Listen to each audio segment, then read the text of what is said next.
Throughout the course of our playthrough of Geist, we collected a total of 32 host collectibles, 4 in each of these 9 levels, minus the first one. And every other collectible we got unlocked additional content in multiplayer mode, for a total of 16 new pieces of stuff to check out, all of it unique to the multiplayer mode. So there are tons of unique assets to check out here, and luckily I can show it off single player. Starting with Hunt mode. What's interesting here is that each of these levels are unique to Hunt mode. They cannot be played in either of the other 2 modes in multiplayer. And the reason for that will become evident once we actually select one of these levels.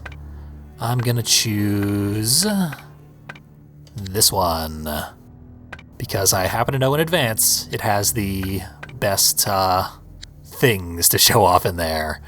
And I set the AI to easy, for reasons that will also become quite evident once we start playing this. What we do in Hunt mode is there are 2 teams. One is a ghost team, and they're always ghosts. And the other is the prey team, and they are always human. We can see the shadow of one walking above me right now. Once we get over to him, we'll be able to reenact the old gimmick of Geist and possess that body. There we go, we got him. He's struggling against me. Tapping A rapidly, as we did in the main game when we were possessed by a ghost. The gas grenades will vacate us from his body, so he will try to fire them at himself when he's possessed.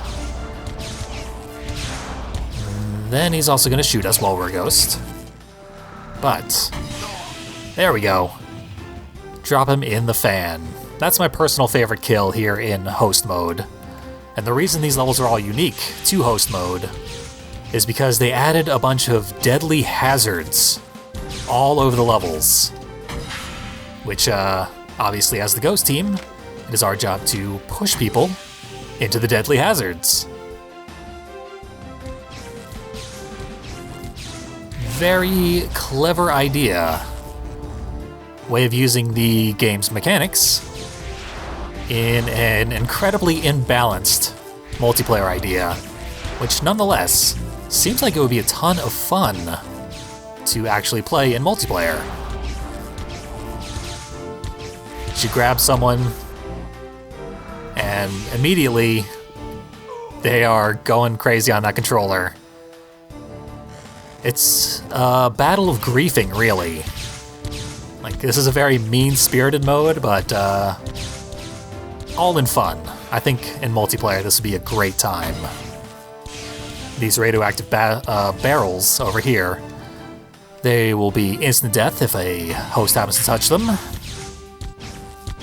But that's about all there is to see of this level. Let's see if I can get a guy in the fan once again.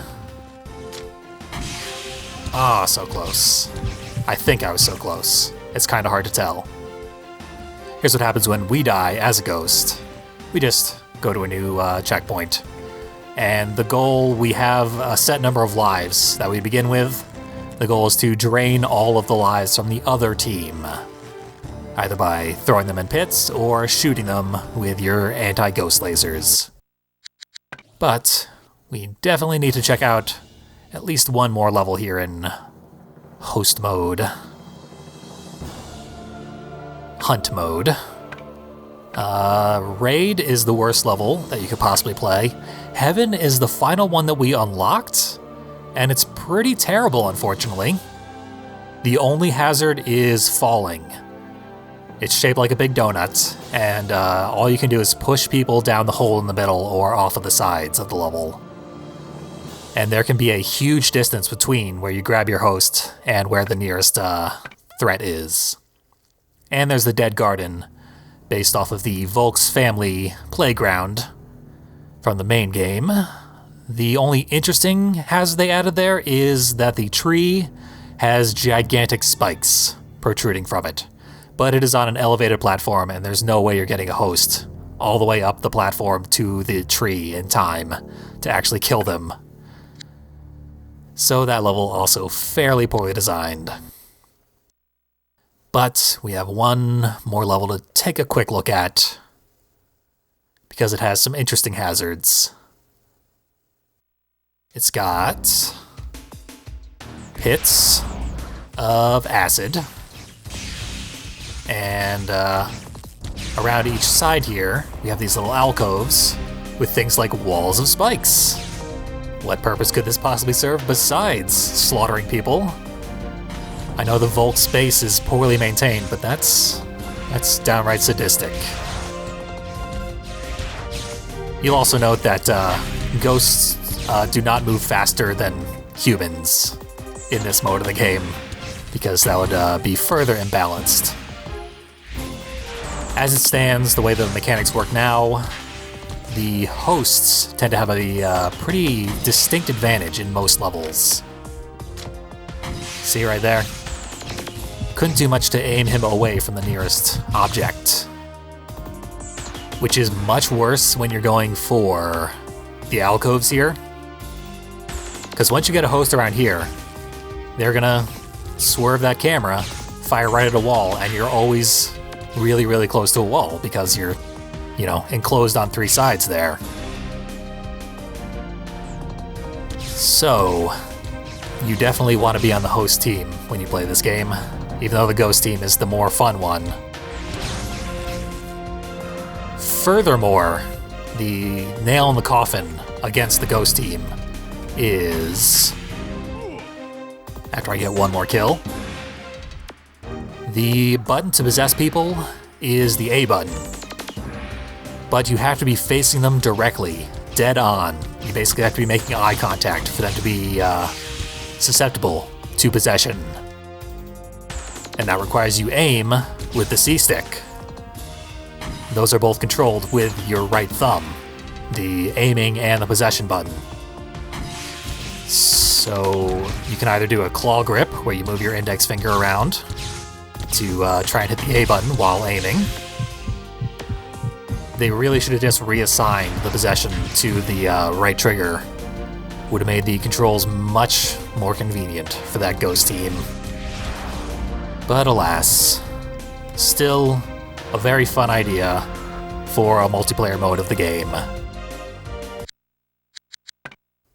Now to show off the other modes.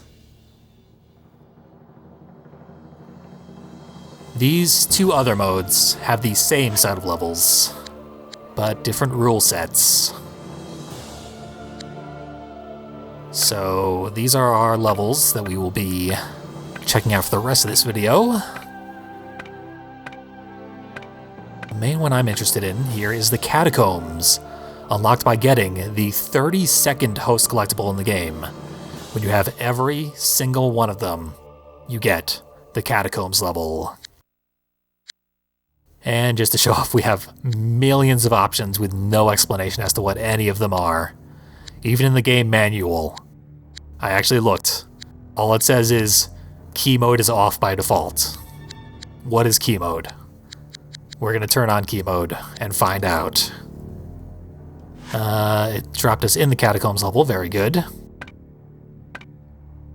This time doesn't really matter what the enemy AI is. Having it set to easy last time was almost necessary for being able to move the host anywhere before they broke free or shot a wall with the anti-ghost gas. So this one, we want to possess hosts, bring them to that glowy panel on the floor, and then dispossess them. And in doing so, we will gain 1 point. And it's a race to 15 points. There's the glowy panel. There's just the one, and either team can bring any host of their choosing over to that panel. Someone is doing that right now. Now, apparently we have it set to the option where the color of the panel will cycle, so that you can only bring a host to it when it is your color.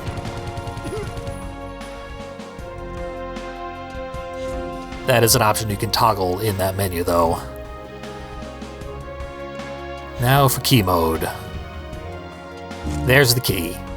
Keys do not spawn when you do not have key mode active. But since it is, we are allowed to go into the portal. We brought a host over to the portal without a key, and we just couldn't go past the barrier there. And that's all the key mode does. And you may notice that I gained 2 points because I killed someone and then dropped a host off. So I was able to gain an extra point for that kill, but only when I dropped the host off. And if we killed 5 people and then dropped that host who killed all those people off, we would get 6 points total. Took me a second to do that simple math, but it was worth it in the end. And what I keep doing here is grabbing the hijack power-up as a ghost, and then hijacking the host that the enemy has, thereby stealing their body and the key that they were holding. Which, with better strategic implementation, could have sped this up considerably, if I were actually trying to win. The Catacombs level, what you unlock for getting every single host collectible in the game, is one of the worst levels that you can play. So we're done with it. I just wanted to show that off in a mode that I only wanted to show off once. Capture the host. It's an idea. I wouldn't necessarily want to play it in actual multiplayer. Possession Deathmatch, obviously the main event. And we'll be taking our business over to the storage level. We'll be checking out 5 of these levels, starting with storage. And these are all unlockable levels. Gonna drop the enemy down to easy and add additional enemies. One of them can be Omnighty. That sounds good. 2 enemies and a friend. That seems to be the best mix for consistently having things to do while playing this game with just the AI. And there's a cap of 4 players, but a total of 8 potential slots you can fill.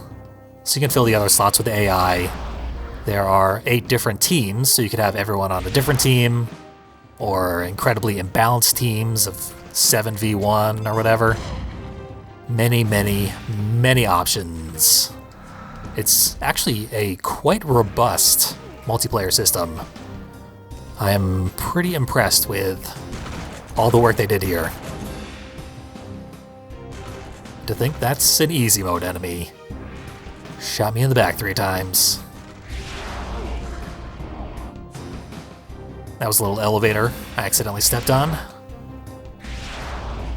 But what we're really here for in storage, and in all the other levels we'll be checking out, is this bunny.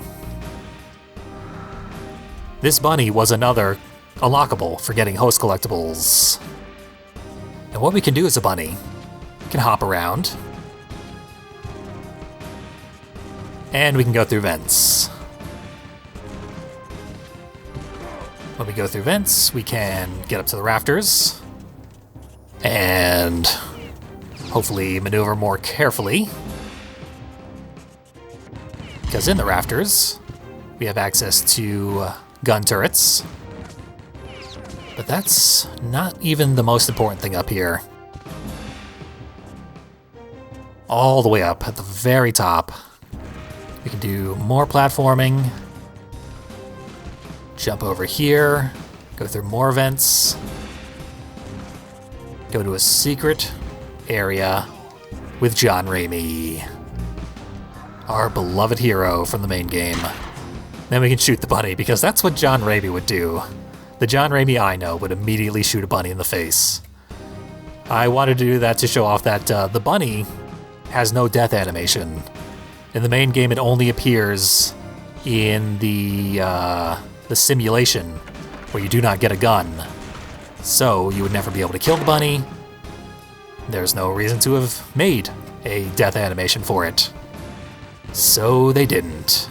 Not even in multiplayer mode, where they did a disordinate amount of work.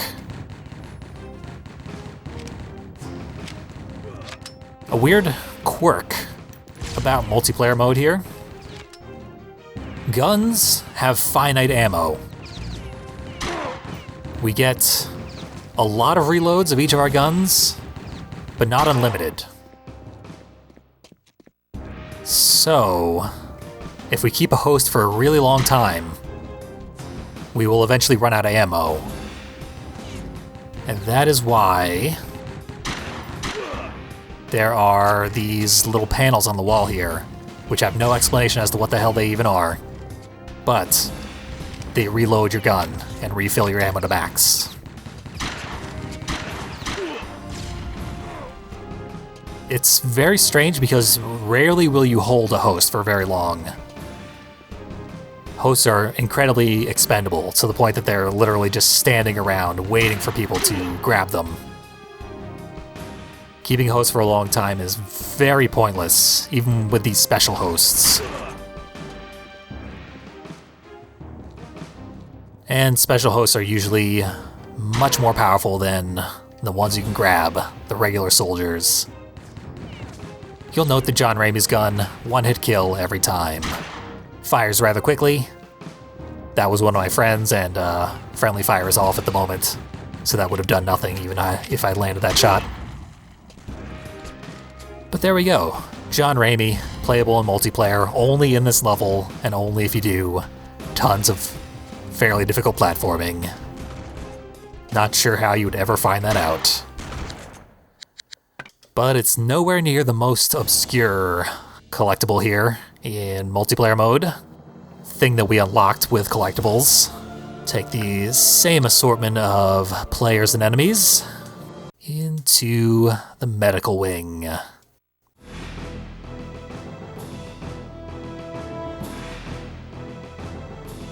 There are slip portals strategically placed around to get you to better parts of the level. And we are now at the best part of the level. We can go over this way to a cave. This is how the medical level started in the main game. In a cave with a bat.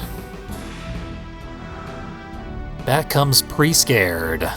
So now we can swim through the air over to this hole in the wall, fly our way up, look at the full moon, and the cowardly soldier who's hidden all the way back here, completely safe from combat. Not anymore. We require a bat to get to him, and he's got a rocket launcher. He's also very slow for some reason. He's much slower than all the other hosts you can get. The secondary move of all the hosts is the ability to jump, to do more platforming.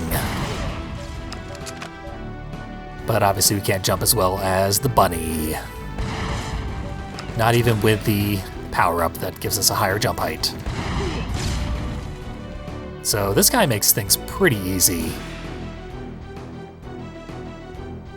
But there's someone over there who I'd like to first kill. Hopefully I don't die here. There she goes. We murdered a woman in a towel. That's something that you actually can see in the main game, which I forgot to show off. The towel lady, who isn't Anna Richardson, after the shower scene, she'll go in the locker room. And when you come back to the locker room after the imps invade, she will be dead. As part of the murder mystery before you actually see the imps. So yeah, they had a reason to model her as a dead body. The classy developers over at Geist.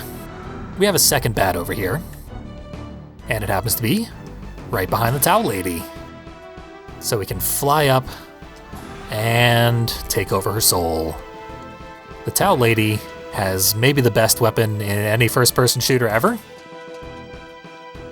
It is a wet towel that one-hit kills people. Bam. The deadliest towel in history. It even sounds like a gun going off. Like, This lady has some arm. Boom. Killing them all with a wet towel. So that rules. It is very, very short range. If you were actually playing this in multiplayer, someone would definitely shoot you in the face long before you got close enough to whip him with a towel. But what a taunt. That is like killing someone with the Luigi taunt in Smash Bros. Melee. But that's all there is to see here in the medical wing. Literal wings of bats. And murderous ladies in towels. Plenty more where that came from.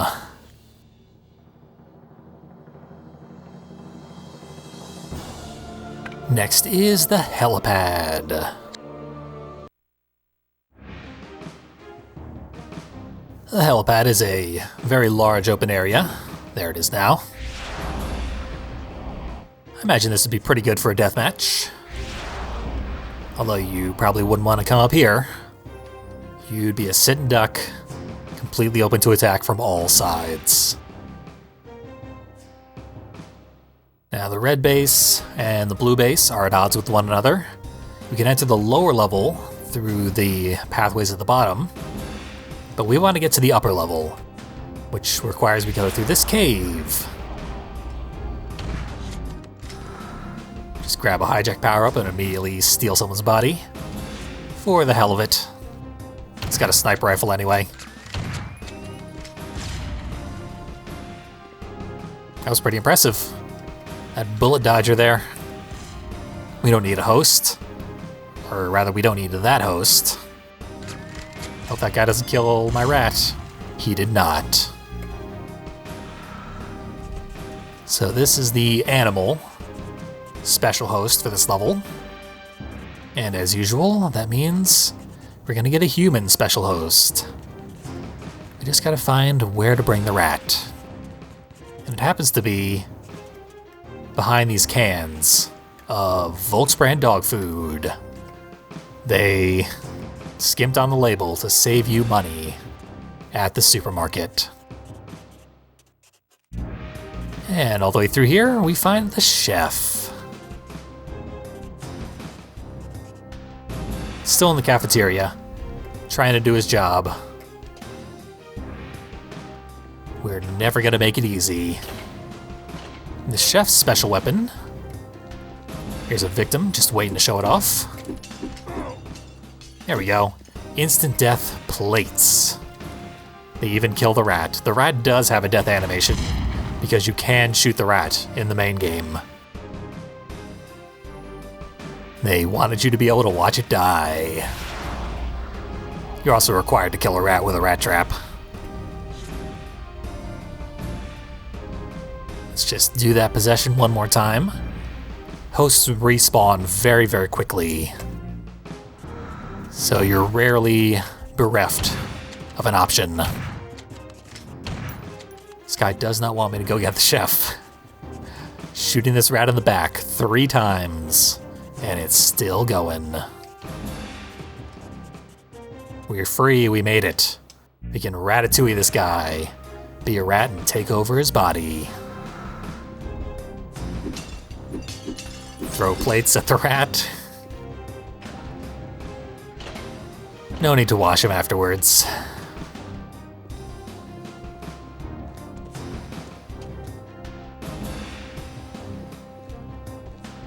Let's see if we can score one more kill. Oh, not against the rocket guy.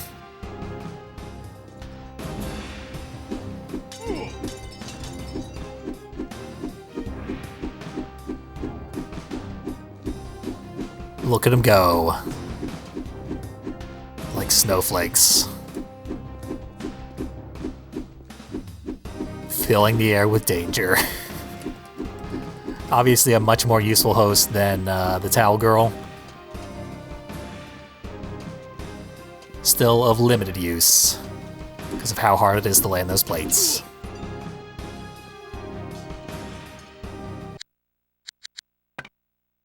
We still have more unique hosts to see. There's another in the summit. based on the Paris summit that our character was meant to go and destroy.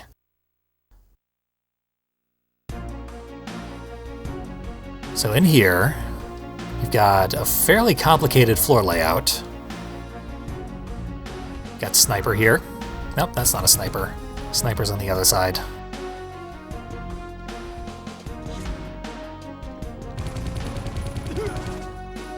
You don't want to get the guys with the mines. We saw in the main game, they're pretty useless. The hijack pickups when you are already possessing someone give you anti-hijack powers, so they can't steal your host. That looks like a sniper rifle. Oh, if you dispossess a host, and within 3 seconds someone kills that host, you still lose a point.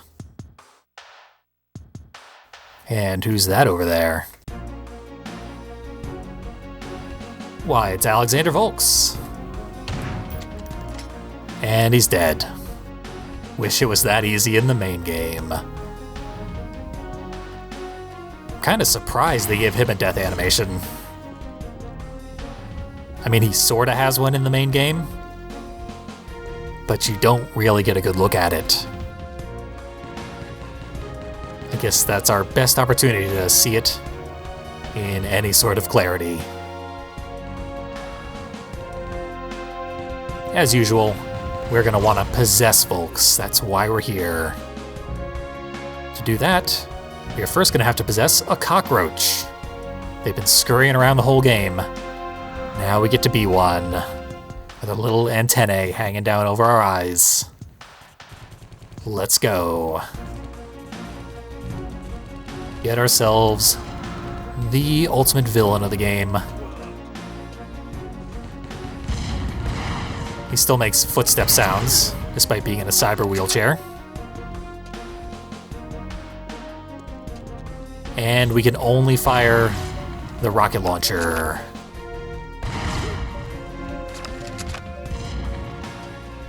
I wish the alternate fire was the machine gun that he uses in his boss fight. But no, rocket launcher only. And this is the one instance where you might actually run out of ammo.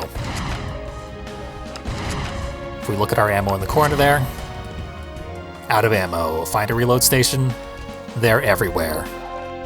And it reloads instantly, no animation whatsoever.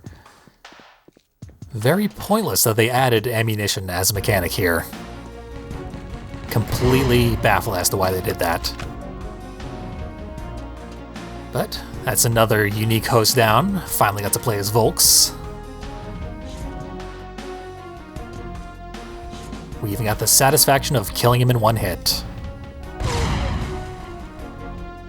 And once again.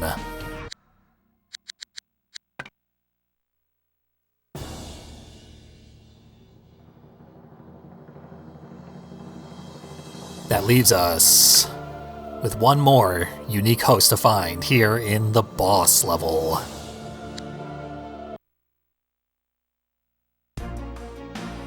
So this is very similar to the arena in which we fought Volks. Probably should have been where Volks situated himself as a unlockable secret bonus character. But no. There are other secret guys here. That was not the correct terminology though. One of them's a guy. Right here. Imps. With a terrible first-person view that leaves you half-blind. The imps actually have an offensive capability. The other animals could not attack.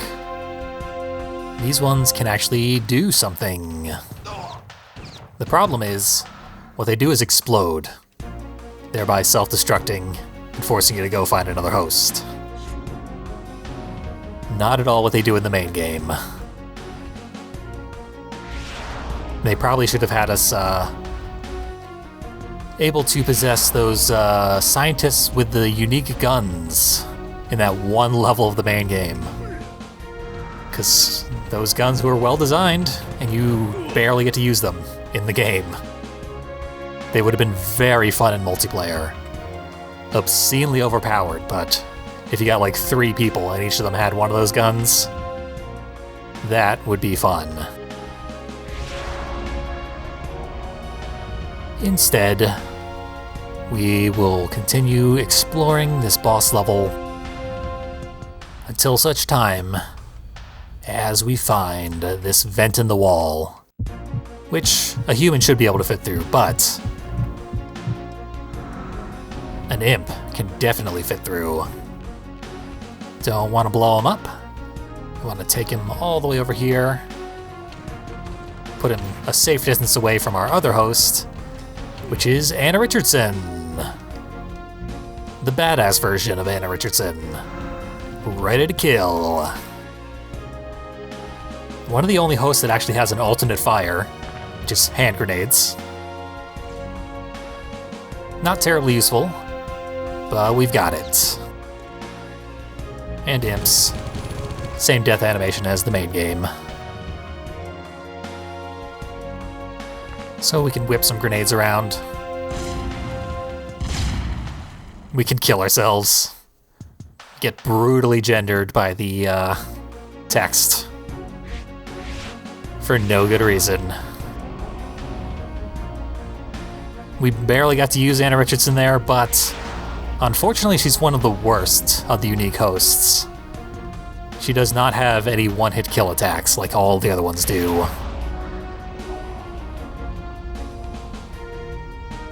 Quite a shame, because in the main game she's one of the strongest characters that you can possibly play as. At least she's very, very easy to find once you have her unlocked.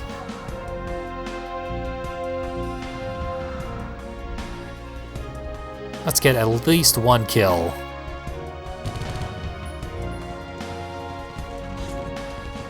Got some attack up. That makes us practically one-hit kill. Unfortunately, they do not stack.